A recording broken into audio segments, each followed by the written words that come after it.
예레미야 35장 12절부터 19절까지 한 절씩 교독하겠습니다.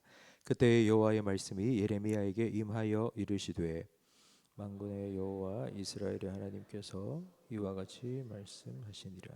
너는 가서 유다 사람들과 예루살렘 주민에게 이르기를 너희가 내 말을 들으며 교훈을 받지 아니하겠느냐. 여호와의 말씀이니라. 레갑의 아들 요나답이 그의 자손에게 포도주를 마시지 말라 한 그 명령은 실행되도다. 그들은 그 선조의 명령을 순종하여 오늘까지 마시지 아니하거늘 내가 너희에게 말하고 끊임없이 말하여도 너희는 내게 순종하지 아니하도다. 내가 내 종 모든 선지자를 너희에게 보내고 끊임없이 보내며 이르기를 너희는 이제 각기 악한 길에서 돌이켜 행위를 고치고 다른 신을 따라 그를 섬기지 말라. 그리하면 너희는 내가 너희와 너희 선조에게 준 이 땅에 살리라 하여도 너희가 귀를 기울이지 아니하며 내게 순종하지 아니하였느니라. 레갑의 아들 요나답의 자손은 그의 선조가 그들에게 명령한 그 명령을 지켜 행하나 이 백성은 내게 순종하지 아니하도다. 그러므로 만군의 여호와 이스라엘의 하나님께서 이와 같이 말씀하시니라. 보라, 내가 유다와 예루살렘의 모든 주민에게 내가 그들에게 대하여 선포한 모든 재앙을 내리리니 이는 내가 그들에게 말하여도 듣지 아니하며 불러도 대답하지 아니함이니라 하셨다 하라. 예레미야가 레갑 사람의 가문에게 이르되 만군의 여호와 이스라엘의 하나님께서 이와 같이 말씀하시기를 너희가 너희 선조 요나답의 명령을 순종하여 그의 모든 규율을 지키며 그가 너희에게 명령한 것을 행하였도다. 그러므로 만군의 여호와 이스라엘의 하나님께서 이와 같이 말씀하시니라. 레갑의 아들 요나답에게서 내 앞에 설 사람이 영원히 끊어지지 아니하리라 하시니라. 아멘. 요즘 비가 참 많이 옵니다. 비가 올 때마다 청개구리 이야기가 생각납니다.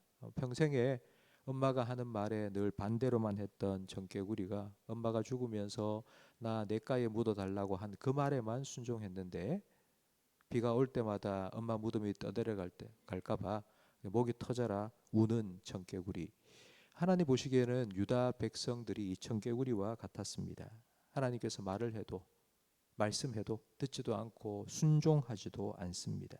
하나님께서는 이런 유다 백성에게 한 가지 예를 본을 보여주시는데 예레미야에게 이렇게 명령하셨습니다. 레갑 사람들을 성전으로 불러서 그들에게 포도주를 따라주고 마시라고 권하라고 명령하셨습니다. 하나님께서 허락하신 거다. 하나님께서 마셔도 된다고 하셨다. 그런 의미입니다.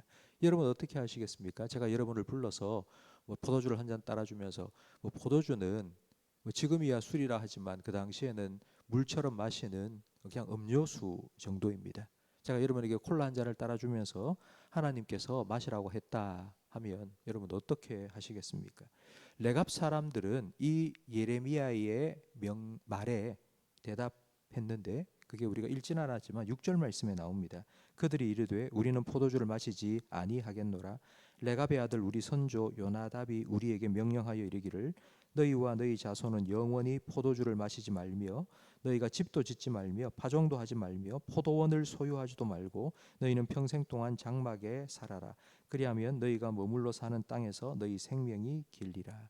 우리 선조 요나답이 우리에게 이런 명령을 내렸기 때문에 우리는 평생 포도주는 마시지 않겠습니다 라고 대답했습니다.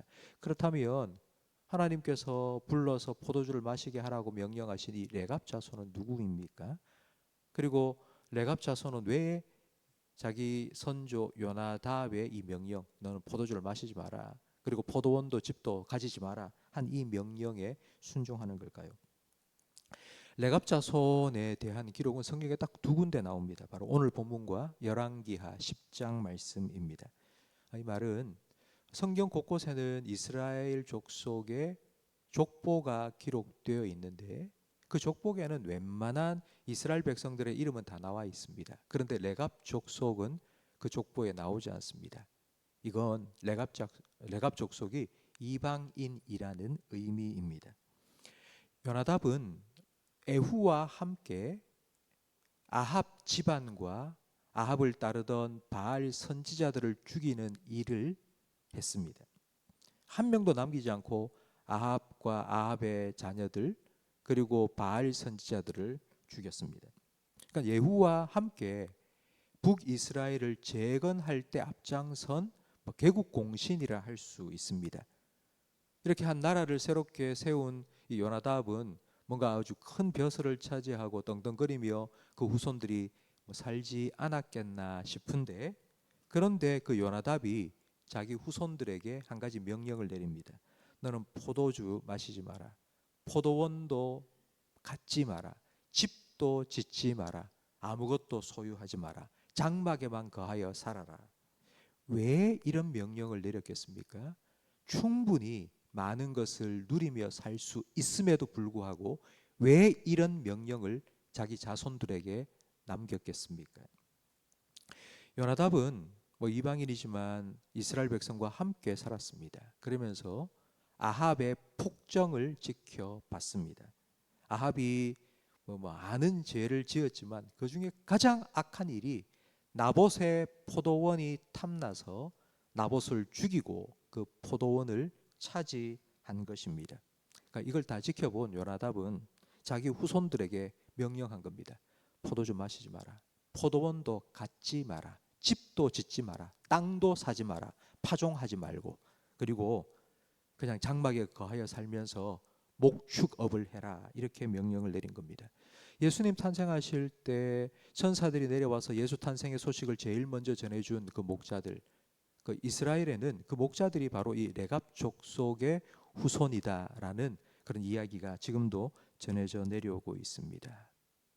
하나님께서는 예레미야에게 이 레갑 사람들을 성전으로 불러서 포도주를 따라주고 괜찮다. 하나님이 허락하신 거니까 마셔라 라고 명령하셨습니다. 근데 그들은 안 마시겠다고, 나는 마시지 않겠다고, 우리 아버지, 우리 할아버지 때부터 이 명령을 지키며 우리는 살았다. 요나답부터 예레미야까지 250년입니다. 그 250년 동안 레갑 자손은 자기의 선조인 요나답이 한 이 명령을 어기지 않고 지켰습니다. 하나님께서는 왜 이 예레미야에게 이런 명령을 내리신 걸까요? 우리는 여기서 알 수 있습니다. 하나님께서는 레갑 자손과 유다 자손을 대조하신 겁니다. 한낱 이방인이 자기 선조가 명령한 걸 지금까지 어기지 않고 철저히 지키고 살고 있는데, 내 백성 이스라엘 자손들은 어떻게 내가 한 말 듣지를 않고 치질이도 듣지를 않는지, 하나님께서는 이 두 이스라엘 족속과 레갑 족속을 대조하시면서 이스라엘 백성, 하나님의 말씀에 순종하지 않는 이스라엘 백성을 책망하고 계십니다. 그러면서 이 두 자손의 앞날에 대하여서 말씀하십니다. 내가 한 말을, 내 명령을 지키지 않는 이스라엘 백성들은 재앙을 받고 멸망당할 것이지만, 그러나 자기 선조 요나답의 명령을 지금까지 지켜온 레갑 족속들은 영원히 내 앞에 서게 될 것이라고, 여호와 앞에 서게 될 사람들이 레갑 자손에게는 끊이지 않을 것이라고 하나님께서 축복해 주셨습니다. 하나님 앞에 설 사람이 끊어지지 않는다라는 말은 계속 그의 자손과 자손과 자손들이 하나님을 경외하며 믿음으로 살아가게 될 것이라는 의미입니다. 성도 여러분, 레갑 자손이 자기 선조가 명령한 그 선조의 명령에 순종하며 살아가자 그 명령을 지킨 레갑 자손을 하나님께서는 지켜주시겠다고 약속하셨습니다.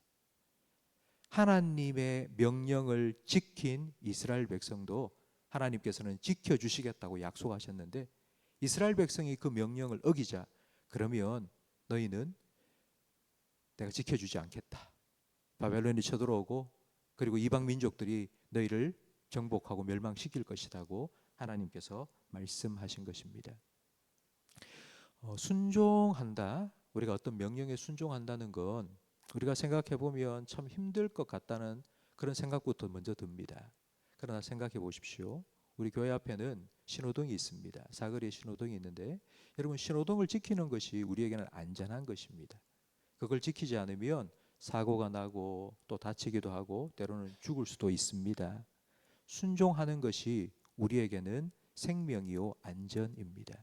하나님께서는 하나님의 말씀을 우리에게 주셨습니다. 우리가 힘들게 하려고, 그리고 우리가 뭐 고생스럽게 살아가라고 주신 것이 아니라 우리가 행복하게 안전하게 하나님 주시는 복을 누리며 살도록 하나님 주신 겁니다. 하나님께서 우리에게 무거운 짐을 지우기 위해서 이렇게 해라 저렇게 해라 이렇게 살아라 그런 명령을 주신 것이 아닙니다. 우리의 안전을 위해서, 우리의 행복을 위해서, 우리 자녀들이 계속하여 하나님 앞에서 복을 누리며 살아갈 수 있도록 하나님께서는 이 말씀, 이 명령 지키며 살라고 주셨습니다. 레갑 자손이 자기 선조가 한 명령 250년이 지나기까지 끝까지 지켜온 것처럼 하나님께서는 그런 레갑 자손에게 축복해 주셨던 것처럼 우리에게도, 이스라엘 백성에게도 하나님 주신 명령 지키며 하나님 약속하신 복을 누리며 살기를 원하십니다. 성도 여러분, 저는 성경에 나오는 이 66권의 모든 말씀을 우리가 뭐 어떻게 다 하루에 지키며 살 수 있겠습니까? 딱 하나만 하십시오. 하루에 딱 하나만 순종하십시오. 여러분이 읽고 들은 말씀 중에서 여러분 딱 하나만, 하루에 딱 하나만 여러분 순종하십시오. 만약 하루에 딱 하나만 순종하는 게 힘들다면 내가 이번 한 달 동안은 요 말씀에만 순종하겠다고, 한 달 동안 딱 한 말씀만 지키십시오. 우리가 이렇게 살아간다면 1년이면 12가지 말씀에 순종하게 될 거고요. 그리고 10년이면 120가지. 만약 우리가 하나님의 말씀 120가지를 10년 동안 하루에, 아니 한 달에 한 가지씩만이라도 순종하며 살아간다면 저는 10년 동안 우리의 삶에 전격적인 변화가 일어날 것이라고 확신합니다. 하나님 주신 말씀은 우리의 안전과 생명과 복을 위한 것입니다. 그 하나님의 말씀에 순종함으로 하나님의 언약을 지킨 하나님의 백성을 하나님께서 지켜주신다 약속하신 것처럼 하나님께서 주시는 축복과 하나님 주시는 은혜를 누리며 살아가시기를 예수님의 이름으로 축복합니다. 기도하겠습니다. 하나님 아버지 감사합니다. 하나님께서 우리를 사랑하셔서 우리가 이 땅에 살아가는 동안 하나님 주시는 은혜와 복을 누리며 살아가시기를 원하셔서 하나님께서 우리에게 그렇게 살아갈 수 있는 방법으로 하나님의 말씀을, 하나님의 명령을 우리에게 주신 줄 믿고 감사드립니다. 하나님께서 주신 명령에 우리가 순종하며 살아갈 수 있도록 성령님 우리의 마음속에 기억나게 해주시고 생각나게 해 주시옵소서. 우리가 때로는 우리의 육신의 소욕을 따라 살아가고 싶은 마음이 들지만 그때마다 성령님께서 우리의 마음을 움직여 주시고 깨닫게 해 주시고 성령의 소욕을 쫓아 살아감으로 하나님께서 약속하신 복을 누리며 살아가는 주의 백성들이 되게 해 주시옵소서. 레갑 자손이 250년 전 그의 선조 한 사람이 명령 내린 걸 끝까지 지켰던 것처럼 우리도 그렇게 하나님 말씀에 순종하며 하나님께서 주신 은혜와 복을 누리는 그런 복된 가정들 세워가게 해 주시옵소서. 예수님 이름으로 기도합니다. 아멘.